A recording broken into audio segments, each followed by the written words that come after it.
வணக்கம் மக்களே, நான் உங்கள் ஸ்ரீதர். நீங்கள் பார்த்துட்டு இருக்கிறது சில்லி ஃபீஸ்ட். இன்னைக்கு நம்ம இந்த வீடியோவில் என்ன பார்க்க போறோம்னா, ஒரு அருமையான சைட் டிஷ் பார்க்க போகிறோம். டிஷ் பேர் சொல்கிறதுக்கு முன்னாடி ஃபஸ்ட்டு ஒரு வீடியோ அப்லோட் பண்ணியிருந்தேன், 1 kg சிக்கன் பிரியாணி. அந்த வீடியோவை செக் பண்ணிடுங்க. நான் உங்களுக்கு மேலே கார்டும் கீழே டிஸ்கிரிப்ஷனில் லிங்க்கும் கொடுக்குறேன். ஏன் அதை பார்க்க சொல்கிறேன்றது இந்த ரெசிபி பேர் சொன்ன பிறகு உங்களுக்கே தெரியும். இன்னைக்கு என்ன பார்க்க போகிறோம்னா, நம்ம பிரிஞ்சால் கிரேவி தான் பார்க்க போகிறோம். பிரிஞ்சால் கிரேவி இது வந்து பார்த்தீங்கன்னா best companion for any biryanis. ஓகேங்களா, இது இல்லாமல் பிரியாணி சாப்பிடவே கொஞ்சம் கஷ்டமாக தான் இருக்கும். ஸோ நீங்கள் பிரியாணி சாப்பிட்ற ஃபுட்டியாக இருந்தீங்கன்னா உங்களுக்கு கண்டிப்பாக தெரியும் பிரிஞ்சால் கிரேவி எவ்வளோ முக்கியன்றது.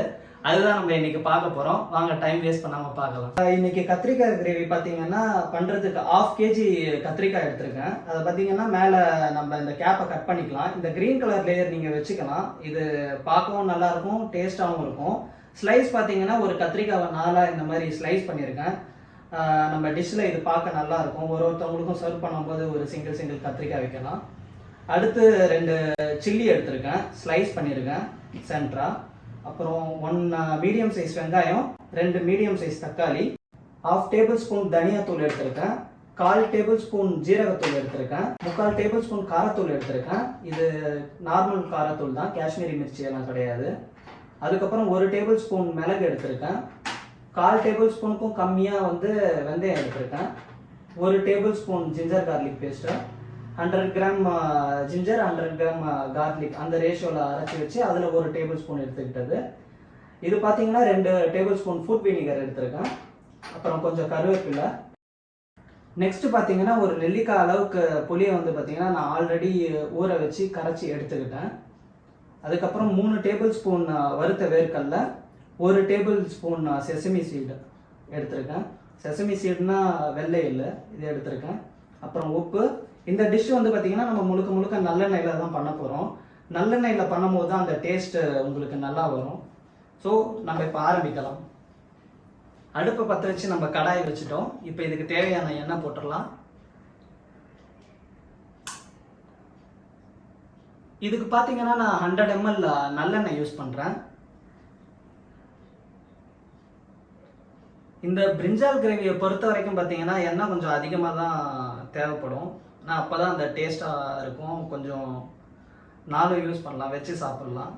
நெக்ஸ்ட்டு எண்ணெய் சூடாகட்டும். எண்ணெய் சூடானவுடனே நம்ம அடுத்து என்னென்ன போடலான்றதை பார்க்கலாம். எண்ணெய் வந்து பார்த்தீங்கன்னா சூடாயிடுச்சு. இப்போ நம்ம ஒன்று ஒன்றா போட ஆரம்பிச்சிடலாம். ஃபஸ்ட்டு மிளகு ஆட் பண்ணிக்கிறேன்.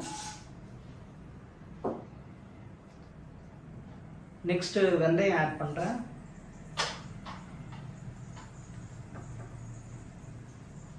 நெக்ஸ்ட்டு வெட்டி வச்சிருந்த நம்ம 2 பச்சை மிளகாயை ஆட் பண்ணிடுவோம்.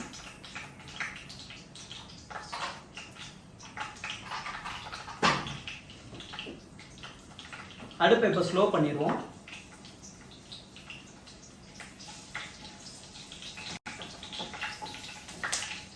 ரொம்பலாம் வதக்க தேவையில்லை, லைட்டாக வதங்கினா போதும். லைட்டாக ஸ்லோ பண்ணியிருக்கேன் இப்போ, ஏன்னா பச்சை மிளகாய் தெரிக்குது மேலே. நீங்கள் வந்து பச்சை மிளகாய் கட் பண்ணி தான் போடணும். முழுசாக போட்டிங்கன்னா பயங்கரமாக வெடிக்கும். நான் இதில் ஸ்லைஸ் பண்ணி போட்டிருக்கேன். நெக்ஸ்ட்டு என்ன போடுறதுன்றதை பார்க்கலாம். நெக்ஸ்ட்டு கருவேப்பிலை எடுத்து வச்சுருந்ததை ஆட் பண்ணிப்போம்.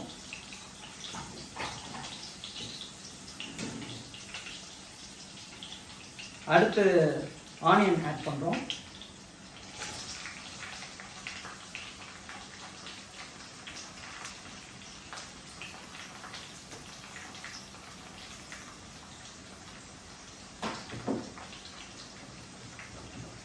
ஆனியன் ஆட் பண்ணியாச்சு. இப்போ ஃப்ளேமை ஃபுல்லில் வச்சு ஆனியனை நல்லா இதில் வதக்குவோம். ஜிஞ்சர் கார்லிக் பேஸ்ட் ஆட் பண்ணிடுவோம்.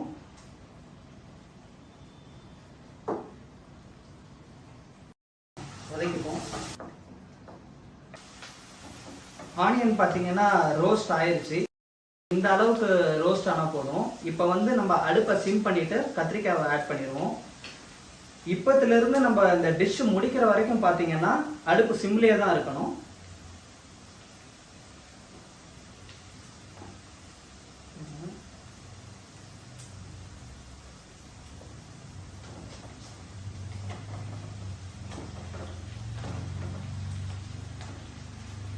இதை நல்லா இந்த ஆனியனோடு சேர்த்து பரட்டி விட்டுருவோம்.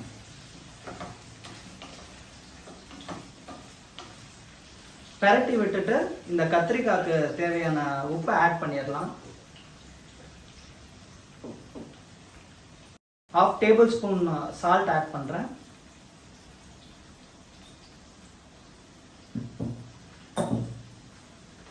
இப்போ நல்லா இந்த சால்ட்டோட சேர்த்து இந்த கத்திரிக்காவை நல்லா மிக்ஸ் பண்ணிப்போம்.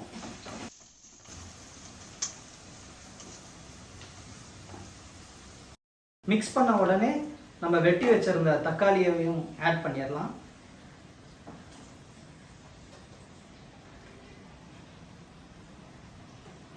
இப்போ இதையும் இந்த கத்திரிக்காய் கூட சேர்த்து நல்லா மிக்ஸ் பண்ணிப்போம்.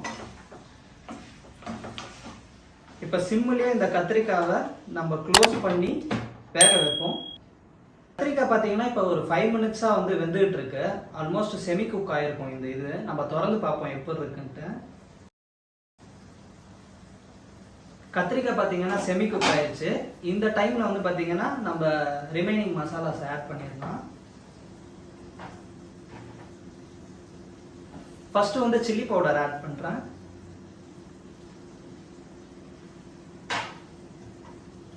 நெக்ஸ்ட் தனியாத்தூள் ஆட் பண்ணுறேன்.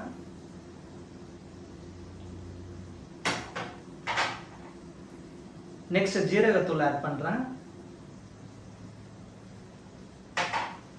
இதையெல்லாம் ஆட் பண்ணி நம்ம கத்திரிக்காயோட சேர்த்து நல்லா மிக்ஸ் பண்ணிப்போம்.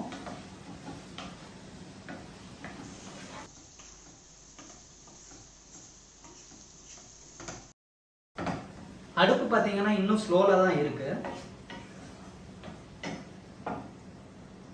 இப்போ நம்ம இதை ஒரு 2 மினிட்ஸ் மூடி போட்டு குக் பண்ணலாம். இப்போ கத்திரிக்காய் பார்த்தீங்கன்னா 2 மினிட்ஸாக வெந்துட்டு இருக்கு. நம்ம ஓப்பன் பண்ணி எப்போ இருக்குன்னு சொல்லி பார்க்கலாம். எண்ணெய்லாம் நல்லா கத்திரிக்காயில இருந்து திரிஞ்சு வந்துருச்சு. கத்திரிக்காயும் ஆல்மோஸ்ட் நல்லா வெந்துருச்சு. லைட்டாக கிண்டி விட்டுருக்கோம்.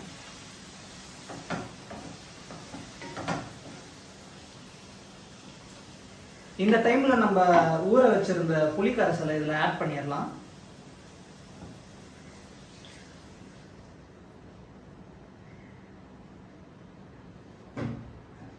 இப்போ அடுப்பை நம்ம ஸ்பீடில் வச்சுக்கலாம் அந்த கொதி வர வரைக்கும்.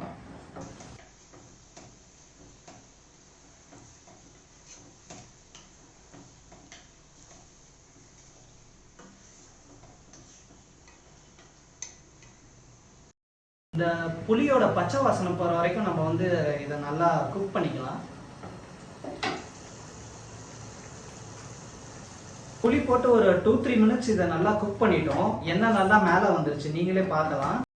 இந்த டைம்ல நம்ம அரைச்சி வச்ச வேர்க்கடலை எள்ளு பேஸ்ட் ஆட் பண்ணிடலாம்.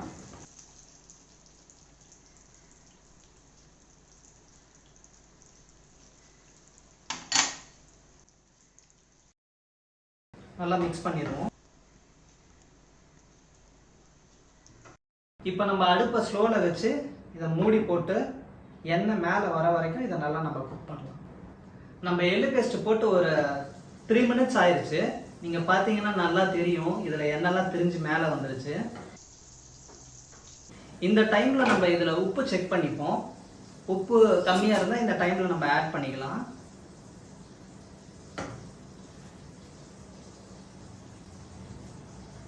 லைட்டாக கம்மியாக இருக்கு. நான் ஃபர்தர் ஒரு 1/2 ஸ்பூன் சால்ட் ஆட் பண்ணிக்கிறேன். நம்ம இதில் வேர்க்கடலை எள்ளு பேஸ்ட் போட்டு ஒரு நிமிஷம் குக் ஆகிட்டு இருக்கு. இந்த டைமில் பார்த்தீங்கன்னா நம்ம இதில் வினிகர் ஆட் பண்ணிப்போம். வினிகர்ன்றது ஆப்ஷனல் தான், பட் இதில் வினிகர் ஆட் பண்ணும்போது பார்த்தீங்கன்னா கொஞ்சம் டேஸ்ட்டும் என்ஹான்ஸ் ஆகும், கொஞ்சம் அந்த டேங்கி டேஸ்ட் நல்லா வரும். எனக்கு அது ரொம்ப பிடிக்கும். பட் உங்களுக்கு வினிகர் வேணாம்னா நீங்கள் இதை ஸ்கிப் பண்ணிக்கலாம்.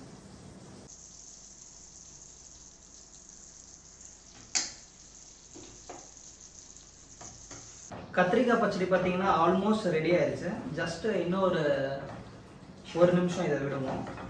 அதுக்கப்புறம் உங்களுக்கு ஒரு சீக்ரெட் ட்ரிக் ஒன்று சொல்கிறேன். கத்திரிக்காய் பச்சடி ஆல்மோஸ்ட் ரெடி ஆயிடுச்சு.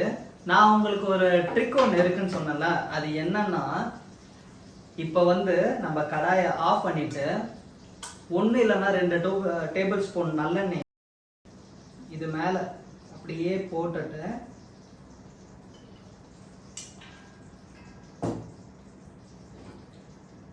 லைட்டா கலரிட்டு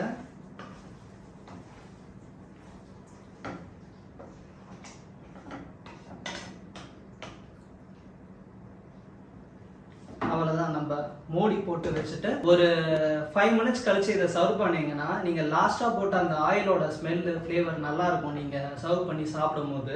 மக்களே, கத்திரிக்காய் பச்சடி ரெடி. நீங்களும் இதே அளவுகளோட உங்க வீட்டுல செஞ்சு சாப்பிட்டு பாருங்க, அதே டேஸ்ட் கண்டிப்பா வரும். மறக்காம நம்ம போன வீடியோல போட்ட பிரியாணியோட இந்த கத்திரிக்காய் பச்சடி வச்சு ட்ரை பண்ணி பார்த்துட்டு கமெண்ட் பண்ணுங்க எப்படி இருந்ததுன்னு. இந்த வீடியோ பிடிச்சிருந்தா மறக்காம லைக் பண்ணுங்க, ஷேர் பண்ணுங்க, கமெண்ட் பண்ணுங்க, சப்ஸ்கிரைப் பண்ணுங்க. உங்களை அடுத்த வீடியோவில் சந்திக்கும் வரை உங்களிடம் இருந்து விடைபெறுவது நான் உங்கள் ஸ்ரீதர்.